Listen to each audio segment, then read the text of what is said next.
یا مجید داسې مبارکه وظیفه ده چې د دې هغه فواید ډېر زیات دي، لیکن یو فایدې دا هم ده چې په ټولو خلکو کې به مقبول شي.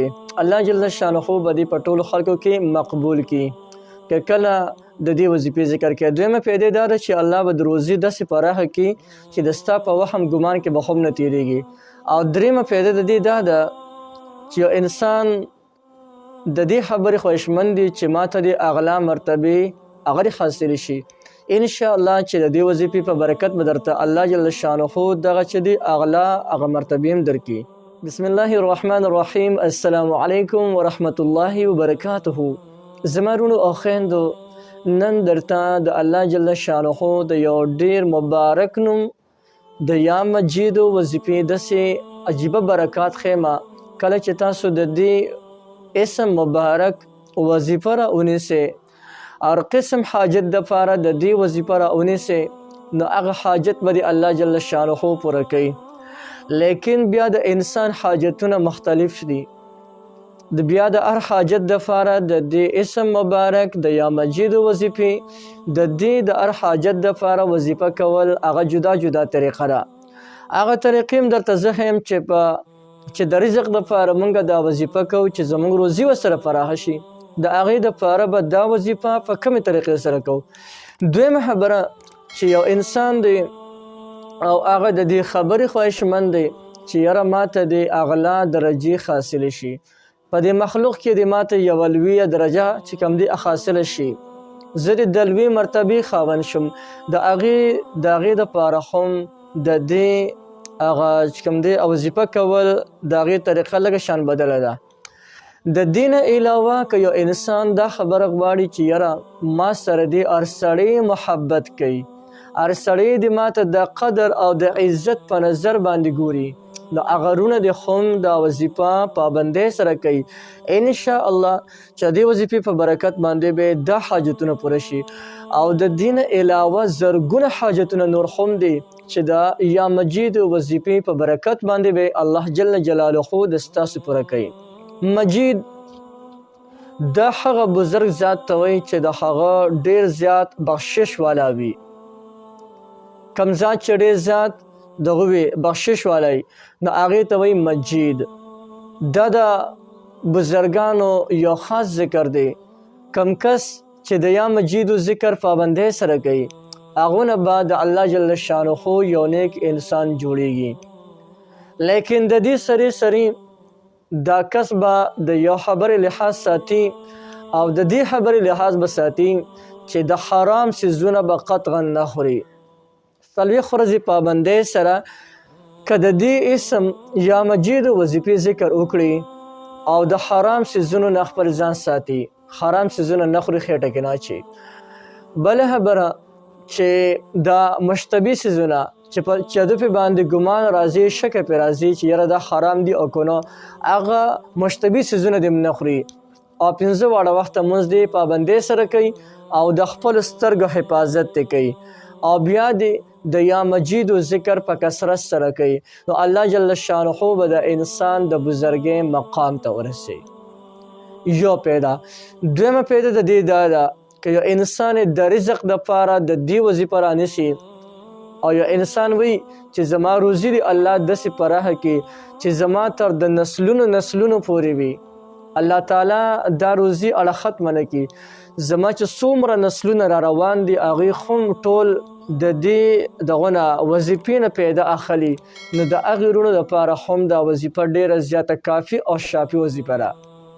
الله به دله داسې رزق درکې، د دې هغه طریقه درته اوس ښیم ښه، داسې روزي به درته درکړي چې د ستا په وهم فهم او ګمان کې به هم نه تېرېږي چې دا روزي راته الله جل شانه د کوم ځای نه راکړله.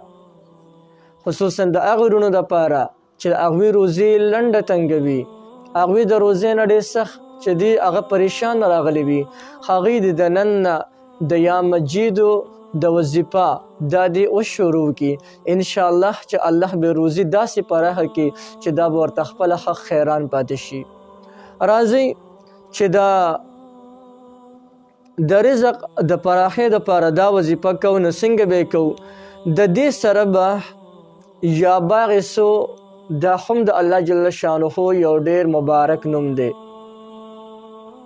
نه د دې سره یو بل اسم دی یا رزاق، دا هم د الله جل شانه یو ډیر پاک نوم دی یا رزاق. نو بیا به د دې وظیفه داسې کوي یا مجید یا رزاق، یا مجید یا رزاق، یا مجید یا رزاق. که دا وظیفه تاسو روزانه پابندۍ سره کوئ، تعداد یې څومره دی؟ په کثرت سره به کوئ. دا کثرت معنی دا ده چې بې تعداد یې ویه، یعنی چې د ستا په خولې باندې هر وخت دا وظیفه جاري وي. ځان له تسبیح پیدا کړئ، کاونټر پیدا کوئ، یا تاسو کره اډوکې شته دي په هغه اډوکو باندې اړوئ چې څنګه د ستاسو خوښه وي. که چا سره تسبیح نه وي، کاونټر ورسره نه وي، اډوکې ورکره نه وي، هغه ویرې د ګوتو په دې بندونو باندې وي. دا خو یو ډیره مزیدار طریقه ده. د ګوتو په دې بندونو باندې دی وی یا مجید یا رزاق، یا مجید یا رزاق، یا مجید یا رزاق. الله به دې روزي داسې پراخه کړي چې د ستا تر دا نسلونو نسلونو پورې به رسیږي. دا دونه مبارک اسما دي او دونه مبارک نومونه دي. اوس یو کس دی او هغه کس دا وظیفه د محبت د حصول دپاره کوي چې یاره هر سړی د زما سره مینه کوي، هر سړی د زما سره محبت ساتي او داسې بې فنا محبت ته هر سړی زما سره کوي چې هغه چرته هم نه ختمیږي. هر یو کس ته ما ته د قدر د عزت په نظر باندې ګوري، نو د هغې دپاره د دې وظیفه لږه شان جدا ده. او کله چې تاسو د دې وظیفې ذکر وکړئ، هر سړی به الله جل شانه په تا باندې مهربانه کړي. هر سړي ته به د زړه نه ګرانې، د زړه نه به د ستا سره مینه کوي، محبت به د سره کوي. دونه مبارک چې کوم دی اسم هم دی. راځئ که د محبت دپاره کوئ، د هغې دپاره به د دې سره یو بل اسم هم د الله جل شانه یو بل نوم دی، د هغې نوم دی یا ودود. د یا ودود سره به دا چې دی اسم مبارک یو ځای کې د الله جل شانه به درته داسې محبت درکړي چې د ستا په وهم فهم ګمان کې مونږ نه تېرېږي. او چې د محبت دپاره یې کوو نو څنګه به یې کوو؟ داسې به وی یا مجید یا ودود، یا مجید یا ودود، یا مجید یا ودود. که دا یا ودود سره د یو ځای کړله، الله جل جلاله به دا محبت تمام دروازې په تا کولو کې. او یو انسان به د ستا سره د زړه نه مینه کوي، او یو انسان ته به د خپل زړه نه ګرانې. نو دونه مبارک اسما دي، دومره مبارک هغه فواید دي. د هر حاجت دپاره که ته دا کې د هغې هغه طریقه جدا ده، هغه به درته بیا انشاءالله چېرته ویم، ځکه چې زما نه دا ویډیو ډېره زیات اوږده شوله. ما خو وی چې دا به انشاءالله چې څومره چې کوم دی مختصر یې هغه نه به ښیي، لیکن د دې هغه فواید د حد نه سیوا دي، ډېر زیات سیوا دي. زه به تاسو ته کم ویم، خو زه دغه درې هغه فواید مې درته وښول د محبت دپاره، اغلا چې دی مرتبو دپاره. سوري دا مرته نه خوري زما خیال دی. که یو انسان د دې خبرې چې دی خواهشمند وي، دی وی چې ماته چې کوم دی اغلا مرتبه حاصل شي په دنیا کې د لوی درجو چې دی خاوند شم، نو هغو له پکار دی چې د دې سره یا باغسو یو ځای کې نو بیا دی دا وظیفه داسې کوي چې یا مجید یا باغسو، یا مجید یا باغسو، یا مجید یا باغسو. دغسې د کوي نو الله جل شانه به د لویو مرتبو خاوند کړي. نو یو ډېره زبردسته وظیفه مې درته وښوله، بلکل یې تاسو کولی شئ. تاسو ټولو ته مکمل اجازت دی، هر سړی د دې نه مکمل پیدا غشتلی شي.